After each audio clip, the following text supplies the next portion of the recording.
Bismillahirrahmanirrahim. Assalamualaikum warahmatullahi wabarakatuh. Alhamdulillah, hari ini ada masuk pertanyaan, apa hukum berpuasa, niat berpuasa dalam keadaan berhadas?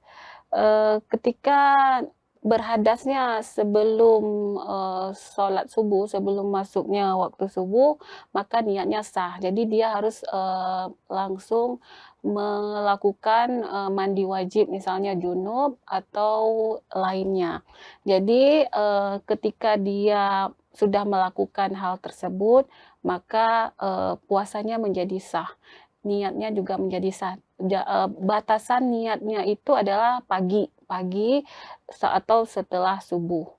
Jadi, itu berkaitan dengan, eee, hukum niat berpuasa dalam keadaan berhadas. Demikian, assalamualaikum warahmatullahi wabarakatuh.